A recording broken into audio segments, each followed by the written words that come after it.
Yo ho, marineros de agua dulce, bienvenidos a la vida de un pirata.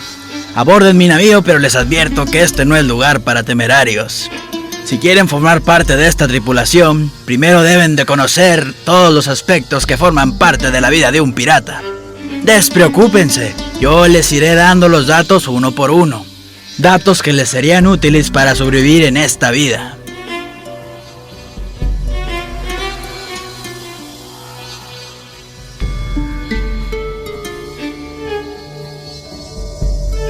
¡Deténganse! Están por entrar en mi camarote. Aquí puede descubrir lo mejor de los piratas, pero entren por su propia cuenta y riesgo. Estos cuadros representan historia de grandes piratas. Pronto yo también tendré un cuadro colgado de la pared.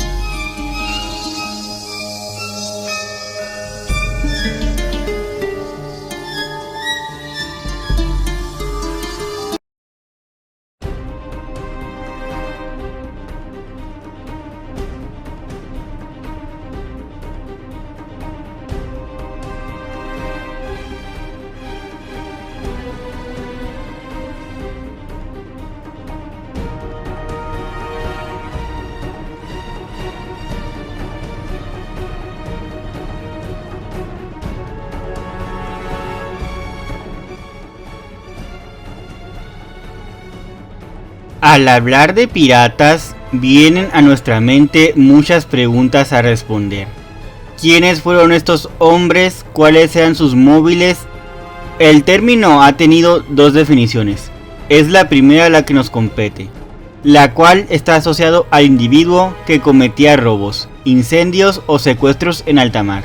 La historia de la piratería ha sido asociada desde los más notorios como Henry Morgan y Barba Negra, hasta mujeres como May Read y Anne Bonny. Según Moira Butterfield, esta actividad fue obra de personas sin escrúpulos, capaces de lo que sea por dinero, desde únicamente robarlo, hasta asesinar o inclusive traicionar a su nación, como fue el caso de las guerras napoleónicas, donde traicionaron a la nación al vender secretos y dar asilo a espías franceses.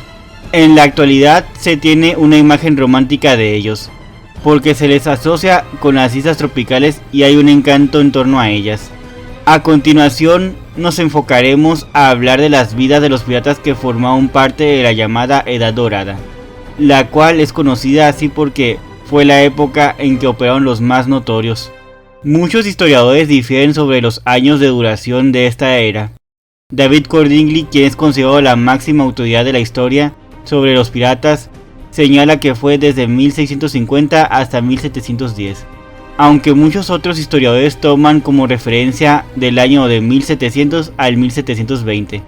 En esta ocasión les voy a platicar sobre François Olonais, un pirata francés, quien es muy recordado por sus expediciones exitosas, así como también por la forma tan sanguinaria con la que torturaba a sus prisioneros, todos españoles. La presente cápsula es para que conozcan la vida de un hombre, para después platicarles de cuántas veces ha aparecido en los medios de comunicación. Acompáñenme en este recorrido.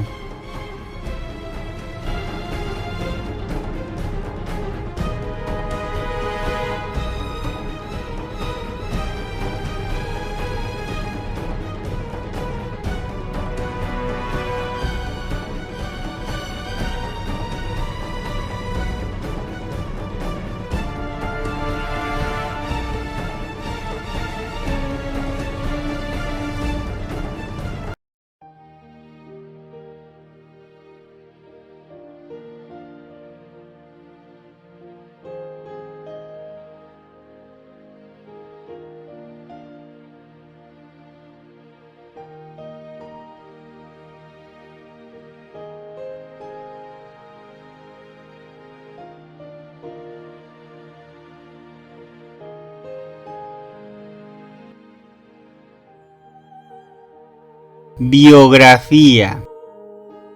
Nació en 1635 en Les Sables-d'Olonne, Francia. Su nombre en realidad es Jean-David Nau. No se sabe en realidad de dónde salió el François Lolonis, aunque en algunos textos aparece escrito Lolonais, el Lolonés, Lolonois y Lolona. Alistado en el ejército francés, llegó a las Antillas, con quienes cumpliría el servicio militar en las colonias de dominio hispánico en la década de 1650. Para los años de 1660 termina su acuerdo, se marchó en busca de fortuna por las diversas islas. Al final decide quedarse en Santo Domingo, donde se aficionó al estilo de vida de los bucaneros y filibusteros que vivían ahí. Al desembarcar en la Hispaniola, decide unirse a una banda de bucaneros, con quienes comienza a dar caza a los barcos en el Caribe y los mares de dominio hispánico, habiéndose ganado la admiración del gobernador francés de Tortuga, quien sabemos se apellidaba de la Plates. Este le confía un pequeño navío para combatir la flota española en aguas caribeñas. Al poco tiempo protagonizaría los primeros asaltos contra puertos y ciudades españolas. Según Stuart Robertson, llegó a ser apodado como la plaga de los españoles, por su fama de torturarlos de las peores formas, cortándoles extremidades y quemándolos. Si continuamos con el autor, menciona que también gustaba de practicar la reata con los cautivos. Envolvía la cabeza de sus prisioneros con una cuerda anudada, que iba retorciendo con un palo hasta que la presión les hacía saltar los ojos. Incluso hay autores que señalan que también les cortaba el cuerpo en pedazos, o les rasgaba el pecho sacándoles el corazón, mismo que a veces masticaba y escupía a la cara de los demás. En 1664 se uniría a sus filas Alexander Schmeling, un corsario quien residía en Tortuga, donde ejercía como cirujano, miembro de la Hermandad de la Costa, al lado de Henry Morgan. Después de algunos éxitos iniciales, su nave se hundió en una tempestad en las costas de la península de Yucatán, con un gran botín, mismo que acumuló a lo largo de sus correrías. Regresó a Tortuga, donde obtendría del gobernador de la Place una nueva embarcación, con la cual se dirigió al Golfo de Campeche, donde fue derrotado por la Armada Española. Perdió a gran parte de su tripulación, misma que fue capturada y fusilada.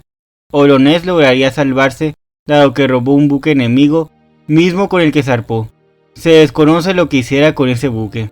Poco después lo volveríamos a encontrar en las costas cubanas, donde dotado de 2 canoas y apenas 25 hombres capturó otro buque español con 90 marineros a bordo, de quienes asesinaron a todos, y solo dejarían a uno con vida, a quien enviarían a La Habana con un mensaje para el gobernador de Cuba, donde le expresaría que dedicaría su vida a la piratería y que jamás se dejaría capturar por España. Saldría de Santo Domingo con una flota de 6 navíos, 700 hombres y con abundantes provisiones. A los pescadores que encontraron al sur de Cuba robarían las canoas necesarias para poder moverse por aguas poco profundas sin encallar. Después se dirigieron a Puerto Cabello, en Venezuela, donde saquearon la ciudad con varias pérdidas. Al regresar de ese atraco serían sorprendidos por una escuadra española. El Olonés escaparía ileso, luego de varios enfrentamientos en ruta hacia el Cabo Gracias a Dios, entre los actuales Honduras y Nicaragua. Pero el viento cesaría y las embarcaciones tuvieron que verse empujadas únicamente por la marea, hasta el Golfo de Honduras. Para entonces los alimentos ya se habían terminado, así que lo primero que hicieron los piratas fue atacar un poblado indígena, donde tomaron todo el maíz y animales comestibles.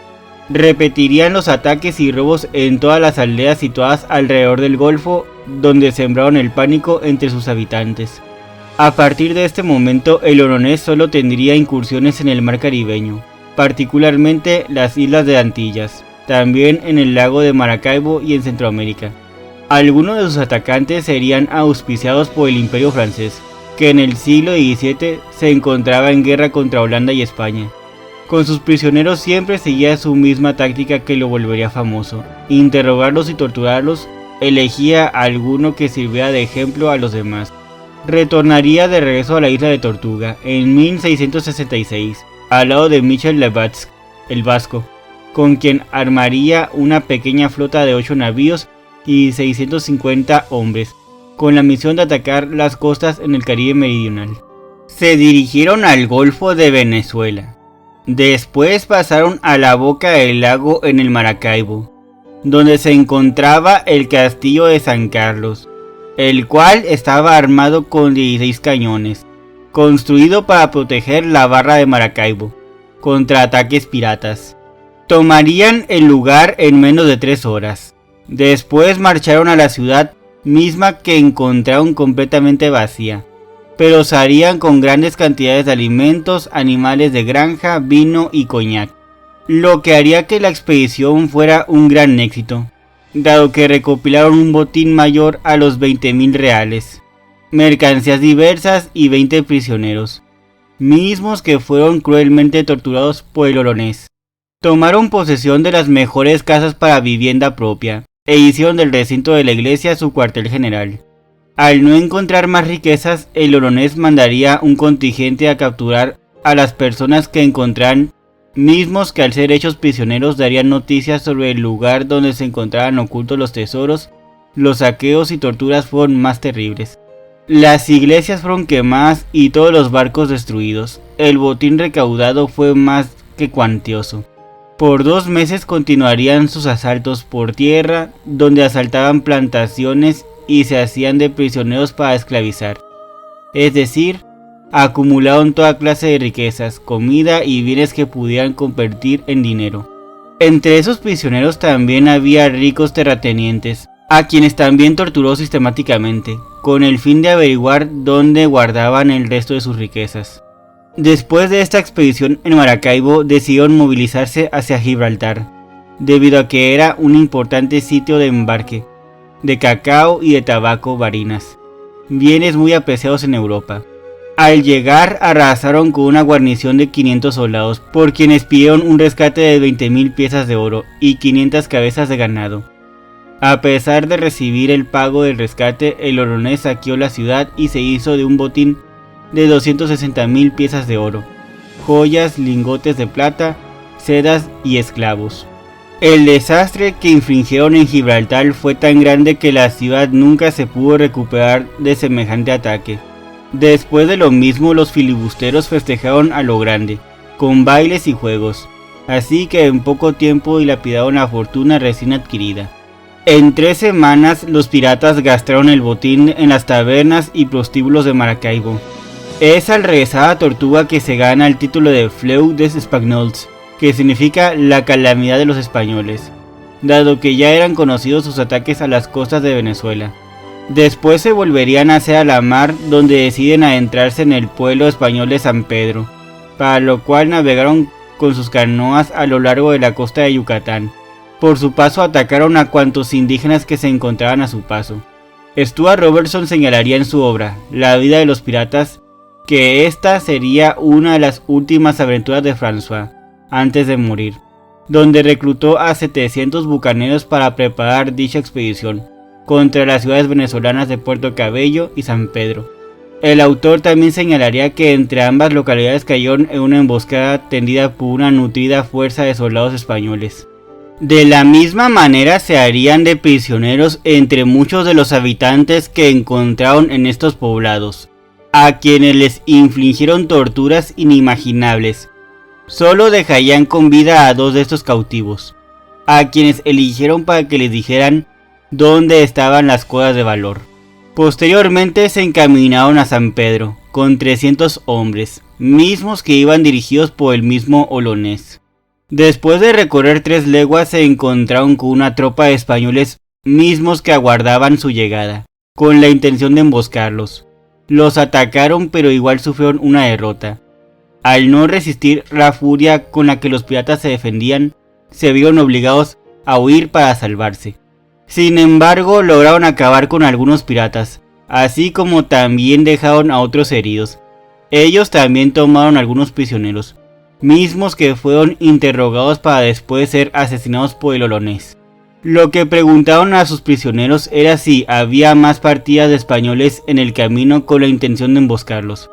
Al saber que eso era cierto, querían saber si existían vías con las cuales pudieran esquivar esos contingentes y llegar a la ciudad, pero todos les dirían que no había tal cosa. Eso molestaría sobremanera a François, quien sacó su alfanje con la cual desgarró el pecho de uno de estos hombres, para después arrancar el corazón, mismo que empezó a morder y roer con los dientes. Se dice que a los demás les dijo: os serviré como a él, si no me indicáis otra vía. Al final los piratas se vieron obligados a regresar por el mismo camino, mientras proferían juramentos y amenazas contra los españoles. Mordeu les Espanyolls me le pagallort. Por la muerte de Dios, los españoles me la pagarán. Esperaban la llegada de un buque español, mismo que corrió la suerte que sus antecesores. Fue capturado por ellos. El olonés propuso invadir Guatemala. Es aquí donde parte de su tripulación decidió separarse de él y regresar a Tortuga, a bordo de las embarcaciones pequeñas. Después tomaría a los hombres que decidieron quedarse con él, con quienes atravesó la jungla hasta llegar a Cabo Gracias a Dios. Pero esta incursión sería un fracaso, por lo que decidió regresar al mar para volver a Tortuga. En mayo de 1667, el gobernador de Cuba organizaría una expedición contra los piratas que merodeaban la costa, con el galote La Virgen del Rosario al frente. Pero este enfrentamiento sería un fracaso por parte de los españoles. El olonés se encontraba en medio de este altercado. A diferencia de las ocasiones anteriores, salió mal parado, por lo que tuvo que huir a su refugio en Tortuga. En una siguiente expedición fueron a Campeche, en la costa de la península de Yucatán. Llegaron a las playas a punta de nado. Después de atravesar por una tempestad en la cual perdieron sus barcos, tendrían menos suerte, pues los españoles los atacaron y vencieron la partida. Al verse perdido, el olonés engañó a sus enemigos, haciéndose pasar por muerto. Al recuperarse de sus heridas, convenció a unos esclavos para que lo ayudaran a escapar en las canoas de su amo. Es así como volvería a Tortuga, donde prepararía una nueva expedición, con el objetivo de ir a la costa norte de Cuba, donde consiguió nuevas victorias y más tesoros. Los meses siguientes aterrorizó las costas de Centroamérica, donde cometió robos, asaltos y asesinatos, hasta el momento que naufragó, con sus hombres en un banco de arena. La tripulación se encontraba hambrienta. Pese a todas las medidas, descargaron los cañones y objetos de peso. El navío no consiguió volver a flote. Por 6 meses, el olonés tuvo que defenderse de los incesantes ataques de los indígenas, hasta que finalmente consiguió hacerse a la mar mediante barcas planas, mismas que fueron construidas por ellos mismos. Para ese momento solo quedaban 150 hombres con vida. Llegaron hasta la desembocadura del río San Juan, mismo que abre el camino hacia el lado de Nicaragua. Al llegar, los constantes ataques de partidas indígenas y españolas los forzaron a retroceder, así que deciden continuar con ayuda de velas, con rumbo al Golfo de Darien. Es así como en una ocasión bajan a tierra en busca de víveres y agua, que son sorprendidos por nativos quienes pertenecían a la tribu Cuna, misma que practicaba canibalismo. El olonés y sus hombres fueron atacados, donde solo uno de ellos lograría salvarse y escapar. Sería él quien más tarde relataría cómo estos indios en Darien atraparon a su capitán, a quien descuartizaron vivo para echar sus trozos en el fuego y comérselo.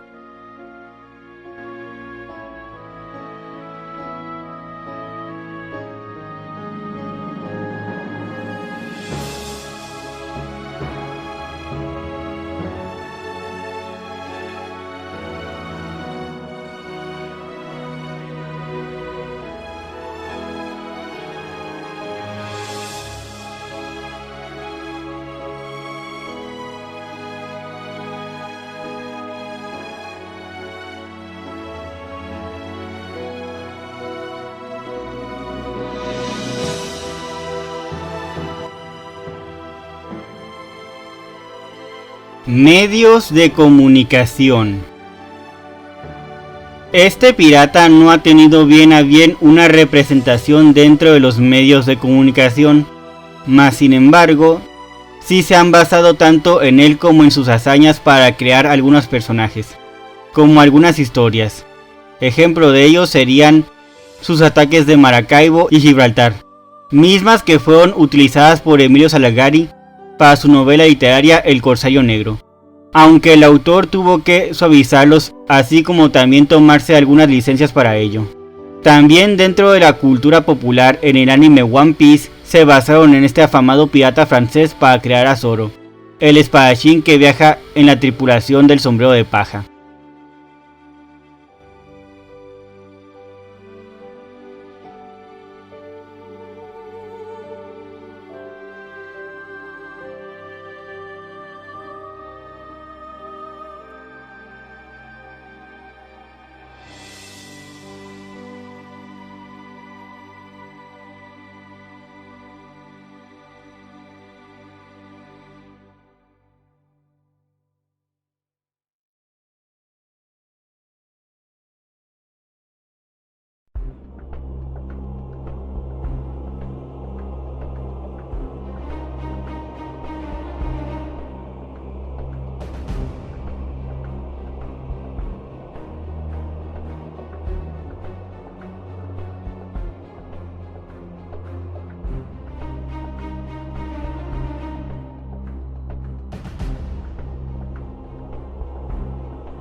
En conclusión, es a mediados del siglo XVII que se dio un importante flujo comercial entre los países europeos con sus posesiones de ultramar, en especial con las colonias en el Nuevo Mundo. Las rutas comerciales atravesaban todo el globo, algo que resultó de mucho beneficio para las bandas piratas. Es por esta razón que muchos estudiosos señalan que el periodo comprendido entre 1650 y 1730 ha pasado a la historia como la Edad de Oro pirata. Es así como entra François Olonís en el ruedo, dado que esta época empezó inaugurada por hombres como él, con el surgimiento de los bucaneros en las inmediaciones del Caribe, más explícitamente en la isla de Tortuga, quien asaltó los grandes centros de poder españoles, como Portobelo y Panamá. El olonés sería famoso por ser temido y odiado a causa de los hábitos crueles y haber regado con sangre de inocentes todos los puertos y villas de la América hispana. Este pirata sería muy afamado en la primera etapa de la Edad de Oro pirata. Se le recuerda más que nada por sus golpes exitosos en las colonias españolas, así como también por lo sanguinario que era al momento de torturar a sus prisioneros. Igual, él no solamente fue un bucanero, también fue un corsario para Francia, en ciertos periodos de su vida, así como un filibustero, por sus ataques a través de tierra. Es bien sabido del odio que el olonés le tenía a los españoles, por eso no es de extrañar que siempre realizara terribles carnicerías en los asentamientos a los que llegaba. Los españoles nunca pudieron con él, ni por tierra ni por mar, jamás pudieron capturarlo, sería atrapado por una tribu cuna, quienes finalmente le darían muerte en un ritual, lo que nos sirve como evidencia para darnos cuenta de su excelente estrategia para no dejarse atrapar por sus enemigos.